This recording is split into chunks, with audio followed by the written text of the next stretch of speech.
started. We might have two more panelists show up, Eric and Jimmy. But in the interest of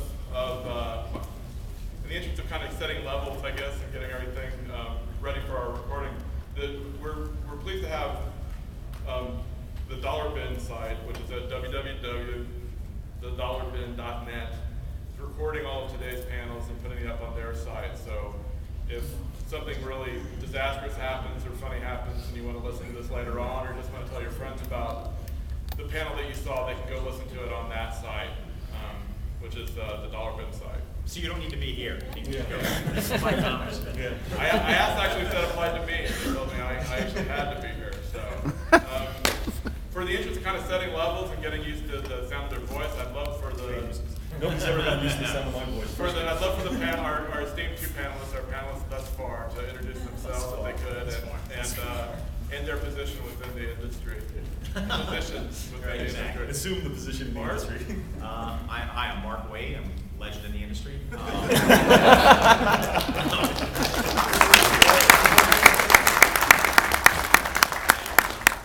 currently editor-in-chief of Boom Studios Comics, and I guess that's the capacity in which we'll be speaking today, assuming that I know anything about the state of comics today. All right. And to my right? I'm just be happy sitting next to the legend Mark Wade. But I have a day job, Dan DiDio, executive editor of DC Comics.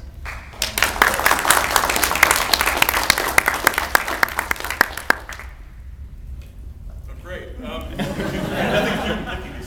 My name is Tom Spurgeon. I run a site called The Comics Reporter, and I'll be your host today. We're going to have as many questions from as many of you as possible, and we're going to try to do that with a wireless mic. So after I'm done asking a few questions, I'm going to hopefully turn it over to as many of you that want to vent your spleens or satisfy your curiosity. Wait, what? Vent your spleens. Wait. Spleen vintage. Mr. Wade. What's it like working with Alex Ross, Mr. Wade? That's the kind of questions I want. Jimmy Pagliatti. Yes. It's a live and breathe. Ladies and gentlemen, this is Jimmy Up the Pagliatti. escalator, down. I know. They came up I know. there, like, you have no idea what I'm in Virginia now.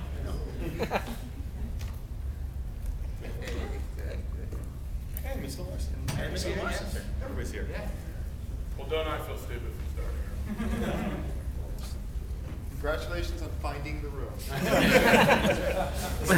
Excellent job. There we go. Yeah, I have time. Whoa.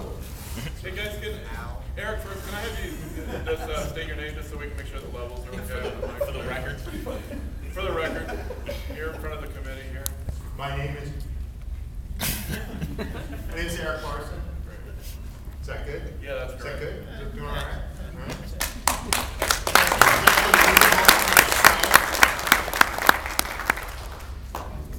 right. Nice. Stay in the industry, man. So what do you know?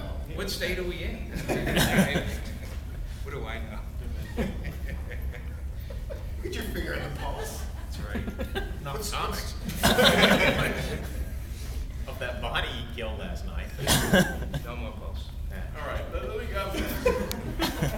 let me start off since we're lucky enough to have Dan here. I have a question for him. And I want to know if the rumor is true. Which room was that? I don't That know. you were whistled at by a construction. Oh, that story. That's a great story. I love that one. I have a question about that too. You know what happened? So anyway, I like to go for a walk in the morning. So I was going for a walk this morning, and I actually. How to do with the stadium? Listen, dude. You're sitting there. This is my. It's the kind of hardball questions you can expect here. I'm walking this morning, I'm walking past one of the construction sites, and one of the women construction workers catcalled me, which I thought was the coolest thing in the friggin' world. So I actually love this What thing did right she now. say? What? She says, hey, do you walk like that to stay in shape? And I thought that was the coolest thing. Did you say, is it working? I felt like an object. I couldn't talk to her. We're all going to be watching you walk out of the room, And pal. that's the state of the This industry. is A grown man loves to get catcalled by a construction worker. Now, After the week we had? Yeah. Okay, so that's the last nice question we'll ask Dan. But seriously, Dan, let's start with you because it's been a pretty remarkable week. Because it's all your fault. That's why I want to start with you. This has been a pretty remarkable week for you in terms of industry news and, Sure. and kind of the heat of which your name has been discussed and thrown about. Can I guess the general question is how was your week, Dan? No different than any other week, except this one was, honestly, when you go into any position, and if you want to play the game the correct way, which is why we're here talking about the state of the industry. The state of the industry is that it's an extremely competitive market right now. We're publishing magazines and books at a time that people seem to be going away from magazines and books. We're trying to put out material that other people are walking away from. And we're highly competitive among ourselves, and we're a very close-knit community. So when you put all those things together, it raises the ante, and it raises the expectations of everything we're doing. We work with an extremely smart fan base who have, for the most part, been reading comics not for 1 month, not for 1 year, but more like 10, 20, 30 years.